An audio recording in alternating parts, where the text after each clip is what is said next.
Baik, selamat siang Pak Tatang dan rekan-rekan semua. Perkenalkan, kami dari kelompok 2, kelas Manajemen Teknologi dan Inovasi, kelas F, hari ini akan mempresentasikan mengenai hasil paper review kita yang berjudul Business Model Innovation for Sustainability, a New Framework, di mana kelompok kami terdiri dari pertama Bapak Muhammad Aulia Rashid, kedua Bapak Denny Adrianto, ketiga Bapak Alfian, dan yang keempat adalah saya sendiri, Rida Tantiani. Sumber yang kami gunakan untuk paper review ini yaitu dari Verlito dan Faraci tahun 2022. Selanjutnya, outline dari hasil dari paper review kami. Yang pertama, kami bagi menjadi 4, yaitu ada abstrak dan pendahuluan, kemudian ada dasar teori dan metodologi, kemudian ada hasil, dan yang terakhir adalah diskusi, kesimpulan, dan referensi. Jurnal ini bertujuan untuk menjelaskan langkah apa yang dapat digunakan oleh perusahaan dalam mengimplementasikan inovasi model bisnis berkelanjutan atau SBMI agar sejalan dengan konsep dari tujuan pembangunan berkelanjutan, di mana sang peneliti menganalisa terlebih dahulu studi literatur mengenai inovasi model bisnis atau BMI dan inovasi model bisnis berkelanjutan atau SBMI untuk membangun kerangka kerja yang baru, di mana dihasilkan bahwa kerangka kerja yang baru itu dibagi menjadi 3, yaitu ada value proposition, ada value creation and delivery, dan ada value capture. Kemudian jurnal ini juga berkontribusi terhadap perusahaan untuk membantu memahami bagaimana model bisnis dapat berubah untuk mengakomodasi aspek ekonomi, lingkungan, dan sosial. Dan juga membantu perusahaan dalam menjadi panduan dalam melakukan reorganisasi. Sedikit pendahuluan dari latar belakang dari jurnal ini, yaitu sebelum kita lanjut mengenai apa itu sebenarnya inovasi model bisnis berkelanjutan, kita perlu dulu memahami mengenai bisnis model innovation. Menurut Richardson, tahun 2008 dan Peace tahun 2010, BMI adalah cara baru dalam menjalankan bisnis dengan tujuan mencapai kesejahteraan di lingkungan yang dinamis. Mereka memberikan konsep yang disebut sebagai value proposition, value creation and delivery, dan value capture. Kemudian, menurut Michel dan Coles tahun 2003, perusahaan ternyata perlu untuk terus berinovasi dalam model bisnisnya dengan melakukan perubahan, perbaikan, dan penggantian berbagai elemen organisasi. Dan menurut Geusdorfer, Vladimirova, dan Evans tahun 2018, ternyata perusahaan itu penting untuk memahami elemen-elemen dalam model bisnis untuk mendukung transformasi dari model bisnis satu ke lainnya untuk meningkatkan peluang keberhasilan. Beberapa tahun terakhir ini sudah berkembang konsep baru dari BMI dengan mengintegrasikan konsep keberlanjutan pada proses dan tujuan perusahaan atau yang kita kenal sebagai inovasi model bisnis berkelanjutan. Tujuan dari SBM ini sendiri yaitu untuk menciptakan dampak positif atau mengurangi konsekuensi negatif terhadap lingkungan dan masyarakat. Namun sayangnya, studi akademi mengenai bagaimana mentransformasikan perusahaan menjadi organisasi yang berkelanjutan masih belum jelas. Sehingga muncul pertanyaan bagaimana value proposition, value creation, and delivery, dan value capture dalam model bisnis mencakup isu ekonomi, lingkungan, dan sosial, serta langkah apa yang dapat diambil oleh perusahaan. Sedikit penjelasan mengenai bagaimana hasil dari jurnal ini, yaitu kan membuat sebuah kerangka kerja baru untuk SBMI, di mana peneliti melibatkan analisa akademisi dan praktisi, di mana untuk akademisi dapat dilihat pada literatur dari Richardson tahun 2008 mengenai konsep nilai, Boken et al. 2013 mengenai identifikasi stakeholder pada value mapping tools, dan Osterwalder and Bickner 2010 mengenai model bisnis kanvas. Untuk di sisi praktisi ada di Implementation Assessment by B-Lab dan konsep SDG by United Nations yang kemudian menghasilkan sebuah kerangka kerja baru untuk SBMI. di mana hal ini nanti akan dijelaskan lebih lengkap oleh rekan saya.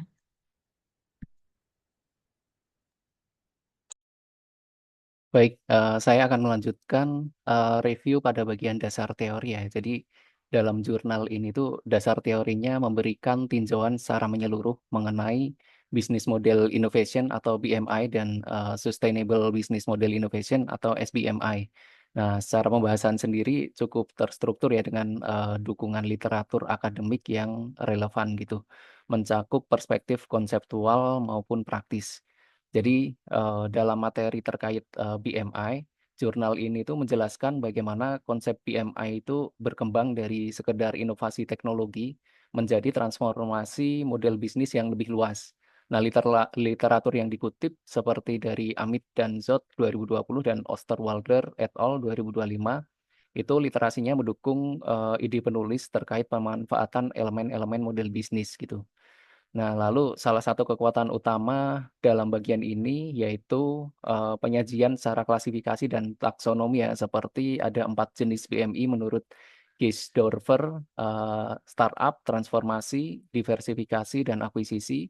Kemudian yang kedua ada 4 aspek juga BMI menurut Cavalcante ya, eh, yaitu penciptaan, perpanjangan, revisi, dan penghentian. Nah, secara keseluruhan mungkin masih terdapat improvement ya yang bisa dilakukan terkait pembahasan BMI ini. Dalam jurnal ini juga BMI-nya cenderung mengasumsikan proses inovasi yang linear dan terstruktur ya, padahal secara penelitian yang sudah luas juga BMI ini bisa diterapkan secara iteratif dan dinamis gitu, tergantung pada kondisi pasar dan teknologi yang terus berkembang pada saat ini gitu. Nah, selain itu beberapa aspek juga yang bisa mempengaruhi digitalisasi dan ekonomi itu belum mendapat perhatian dalam dasar teori ini. Kemudian selanjutnya dalam Sustainable Business Model Innovation atau SBMI itu jurnal ini tuh mendefinisikan SBMI sebagai perubahan dalam cara pengoperasian suatu perusahaan ya untuk mengurangi dampak negatif terhadap lingkungan dan masyarakat gitu, serta menciptakan dampak yang lebih positif. Nah, pembahasan dalam jurnal ini tuh memperkuat gagasan bahwa SBMC itu bukan hanya tentang keberlanjutan lingkungan, tetapi juga tentang nilai ekonomi dan sosial. Nah, beberapa konsep utama yang dikupas meliputi integrasi prinsip keberlanjutan dalam nilai bisnis, kemudian ekspansi konsep penciptaan nilai atau value creation dari sekedar nilai ekonomi menjadi nilai bersama ya atau shared value, itu dari Porter dan Kramer 2011. Kemudian ada pertimbangan kepentingan non finansial dalam pengambilan keputusan dan peran manajer sebagai pemimpin keberlanjutan. Kemudian salah satu kelebihan terkait SBMI yang dibahas itu eh, terkait mekanisme value capture ya, di mana perusahaan harus menyeimbangkan nilai ekonomi bagi pemegang saham dengan nilai lingkungan dan sosial bagi stakeholder lainnya gitu. Nah, namun dalam jurnal ini juga masih memiliki beberapa kelemahan ya, seperti kurangnya eksplorasi mengenai tantangan dan implementasi SBMI, misalnya seperti regulasi, kemudian resistensi konsumen dan biaya yang tinggi itu belum dibahas dalam jurnal ini. Kemudian kurangnya integrasi dengan teori dynamic capabilities ya, yang sering digunakan juga untuk menjelaskan bagaimana model bisnis perusahaan itu beradaptasi terhadap sustainability gitu. Nah, tapi secara keseluruhan dasar teori ini dasar teori yang digunakan ini sangat kuat ya. Itu berbasis pada literatur akademik yang relevan juga gitu. Namun masih ada beberapa hal yang bisa ditingkatkan lagi itu terkait penambahan perspektif baru ya, seperti peran digitalisasi dan dalam inovasi, kemudian konsep ekonomi gitu ya sebagai bagian dari SBMI dan tantangan praktis dalam melakukan implementasi SBMI. Next, Mbak.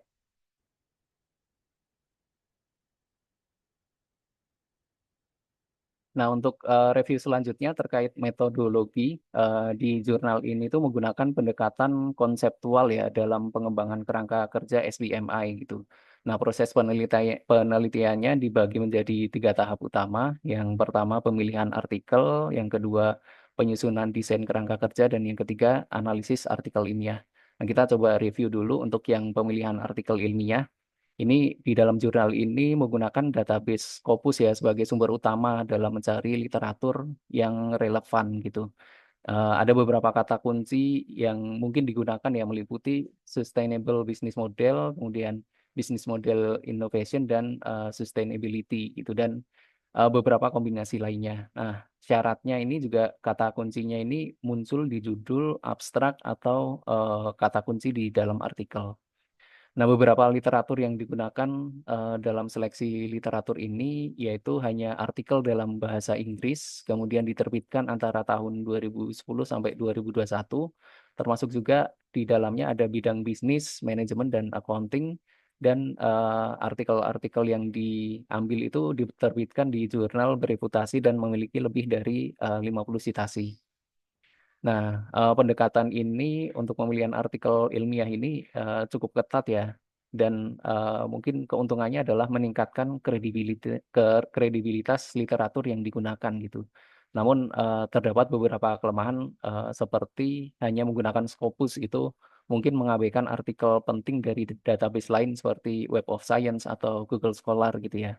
Kemudian filternya berdasarkan jumlah citasi itu bisa menjadi bias ya karena penelitian baru itu belum tentu sudah banyak dikutip gitu ya oleh penelitian-penelitian yang ada saat ini gitu. Kemudian tidak disebutkannya beberapa metode sistematis ya seperti Prisma yang digunakan, kemudian yang dapat meningkatkan transparansi itu metodenya apa gitu. Kemudian metodologi yang kedua itu terkait penyusunan desain kerangka kerja ya. Jadi dalam tahap ini, jurnal ini itu mengembangkan kerangka kerja berdasarkan tiga prinsip utama yaitu fokus pada penciptaan nilai atau value creation gitu dalam tiga definisi keberlanjutan atau triple bottom line.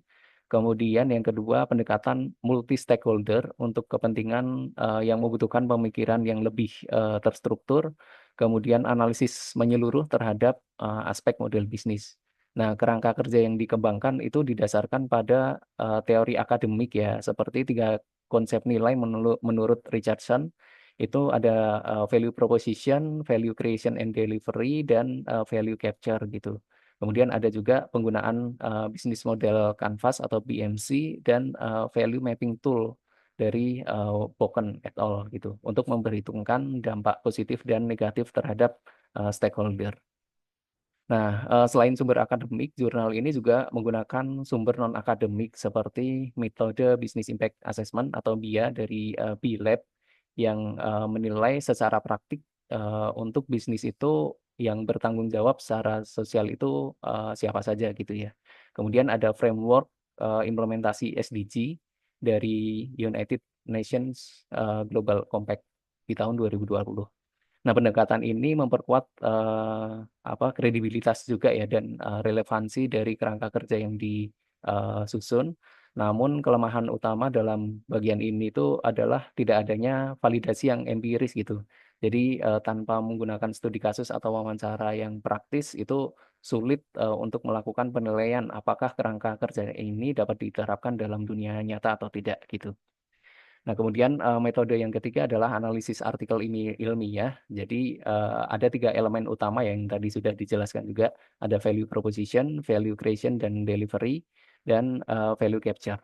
Nah, analisis lebih lanjut itu dilakukan berdasarkan beberapa area utama seperti tata kelola perusahaan, kemudian keterlibatan stakeholder, dampak pelanggan, dan struktur biaya. Kemudian salah satu keunggulan dari bagian ini itu adalah adanya usaha untuk mencari contoh kasus ya dalam literatur yang dilakukan analisis gitu.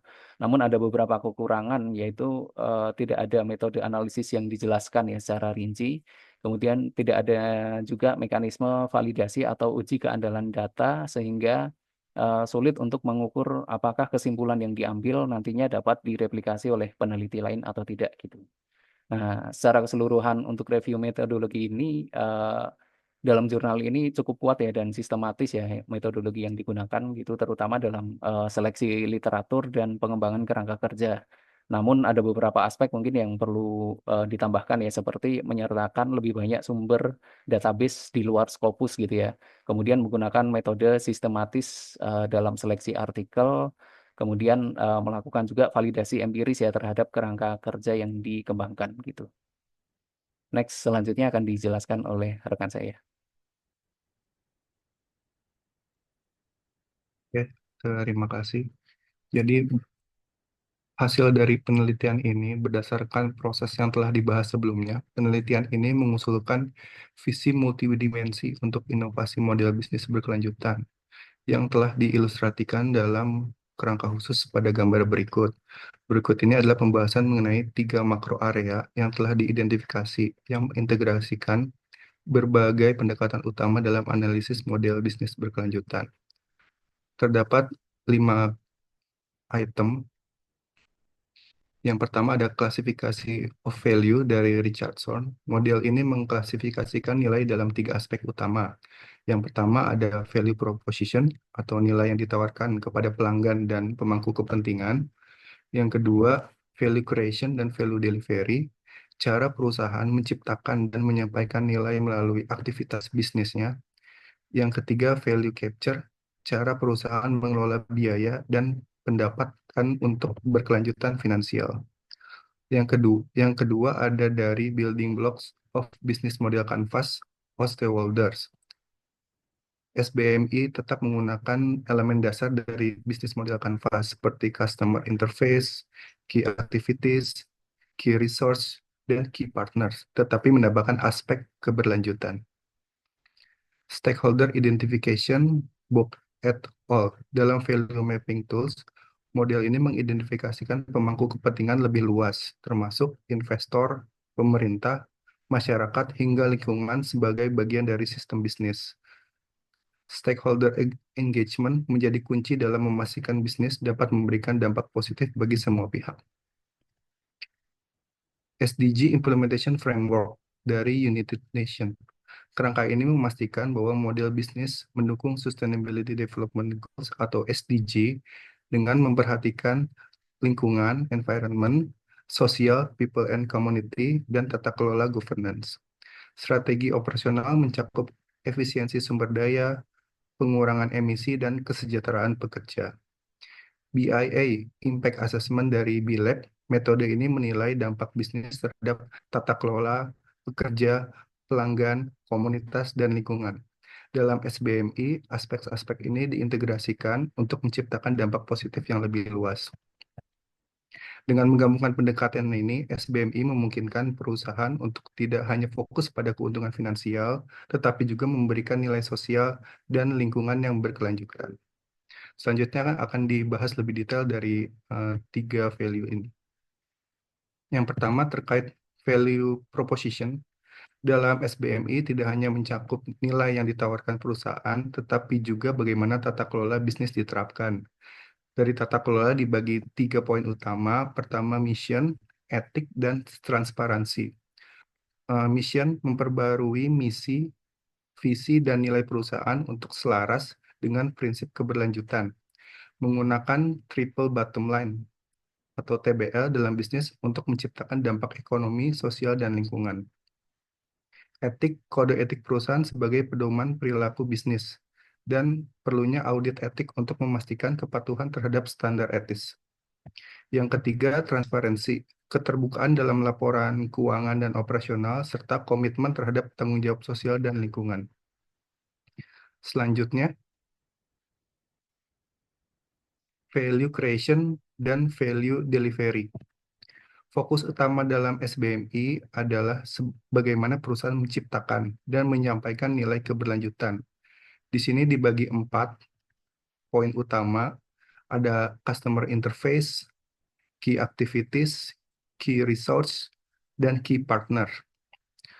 Customer interface, produk dan layanan yang lebih ramah lingkungan, strategi pemasaran dan komunikasi yang transparan, serta meningkatkan pengalaman pelanggan melalui keberlanjutan. Untuk key activities, fokus pada efisiensi sumber daya dan mengurangi emisi, serta kolaborasi dengan berbagai pihak untuk mempercepat inovasi yang keberlanjutan. Selanjutnya, key resource. Key resource yang utama adalah sumber daya manusia, seperti pelatihan, kesejahteraan karyawan, inovasi tenaga kerja. dan untuk sumber daya alam dan energi, seperti pemanfaatan energi terbarukan, pengelolaan air, serta limbah. Dan yang terakhir, yaitu key partner. Partner di sini ada beberapa, yang utama ada pemerintah dan regulator untuk mengenai kebijakan dan insentif keberlanjutan. Selanjutnya ada supplier pemasok bahan baku yang ramah lingkungan dan produksi hijau, serta lembaga edukasi dan media untuk keperluan riset, edukasi, dan penyebaran informasi keberlanjutan. Selanjutnya, value capture berfokus pada bagaimana perusahaan mengelola biaya dan pendapatan dalam bisnis berkelanjutan. Tujuan utama dari pendekatan ini ada dua yang utama. Yang pertama, mengukur hasil bisnis berkelanjutan dengan metrik yang relevan, lalu mengintegrasikan keberlanjutan dalam arus modal dan strategi keuangan. Ada dua aspek utama dalam value capture, yaitu cost structure. Cost structure, aspek utamanya yang pertama investasi dalam teknologi hijau dan energi terbarukan, lalu biaya operasional untuk inisiatif keberlanjutan, efisiensi sumber daya, pengurangan limbah, kemudian pengeluaran untuk riset dan pengembangan R&D keberlanjutan.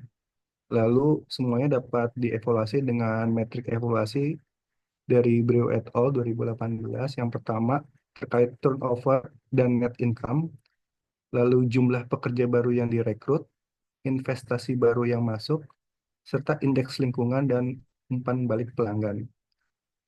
Untuk yang kedua yaitu revenue stream.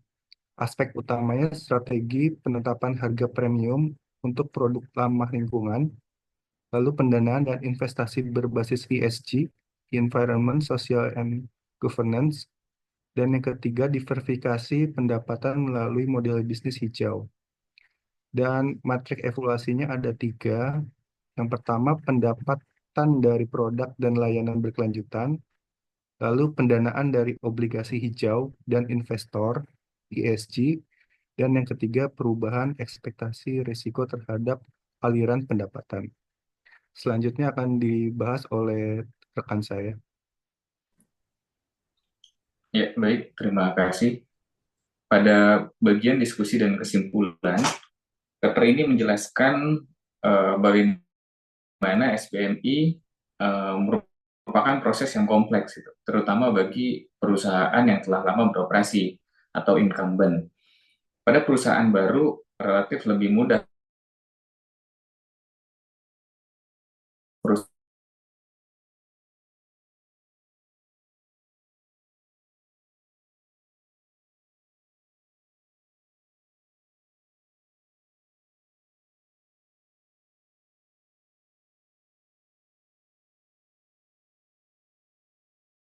model bisnis untuk mencakup aspek ekonomi, lingkungan, dan sosial.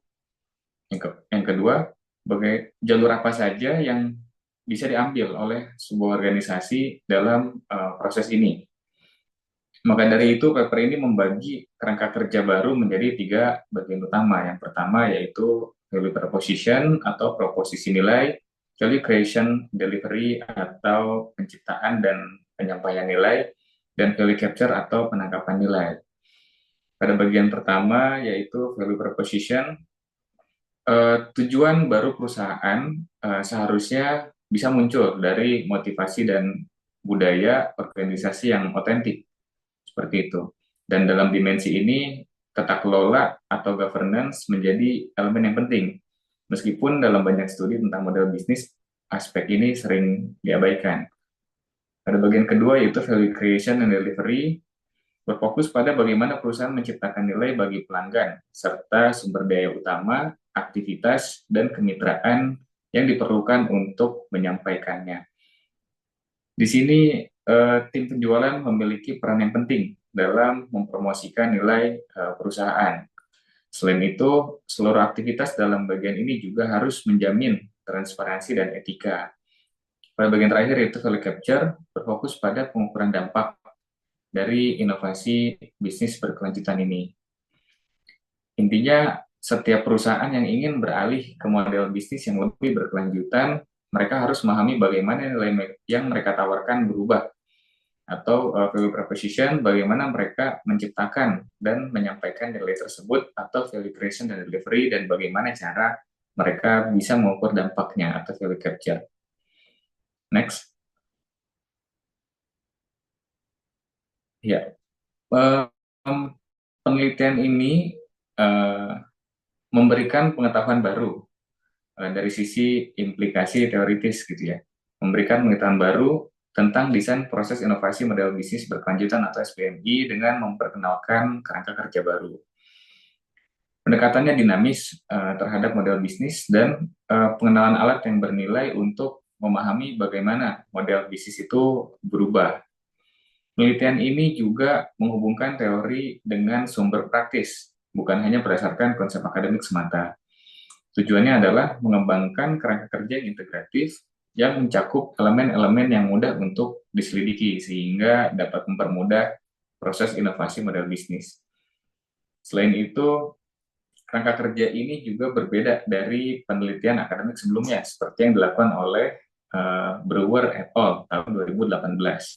Misalnya, dalam mengembangkan kerangka kerjanya, Ludeke Freud 2020 menganggap bahwa model bisnis adalah perantara yang dapat digunakan untuk mencapai inovasi berkelanjutan, atau dengan kata lain, model bisnis adalah kendaraan sebuah inovasi.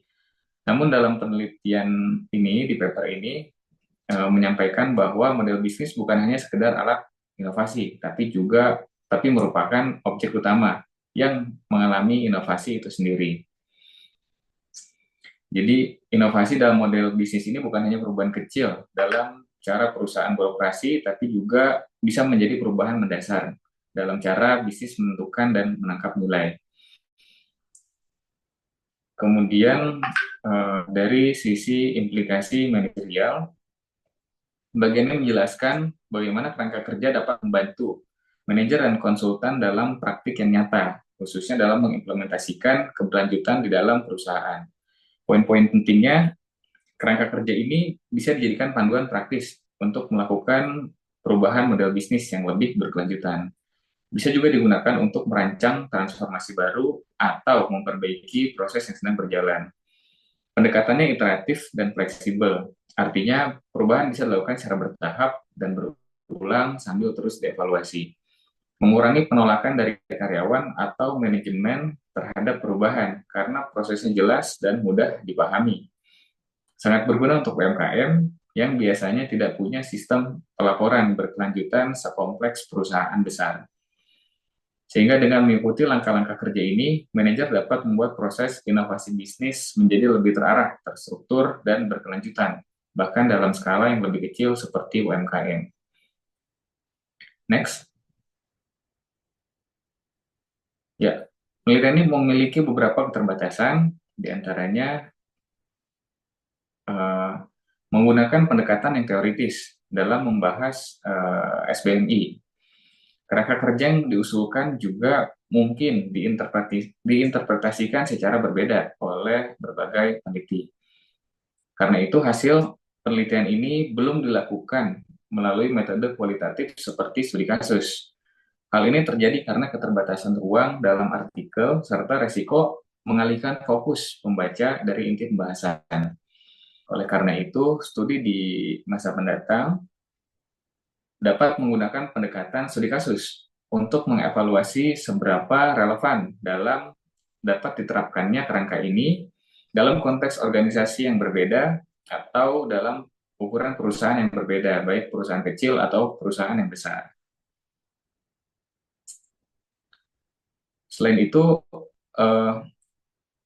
bisa juga dilakukan pengembangan sistem metrik untuk setiap elemen. Hal ini berguna untuk mengukur bagaimana perusahaan dapat menciptakan dan menangkap nilai, dan ini juga bisa dijadikan dasar untuk melakukan riset secara kuantitatif di bidang bisnis inovasi berkelanjutan. Next. Ya, kami mereview paper berasal dari Verlito dan Farasi tahun 2022 dengan judul Business Model Innovation for Sustainability, a New Framework, yang mana artikel ini terbitkan dalam jurnal Inovasi dan Manajemen Review volume 19 nomor 3, halaman 222 sampai 236. Artikel ini tersedia di situs emerald.com dan diakses pada tanggal 21 Maret 2025. Sekian yang bisa kami sampaikan mengenai review dari paper ini. Terima kasih atas waktunya. Selamat siang.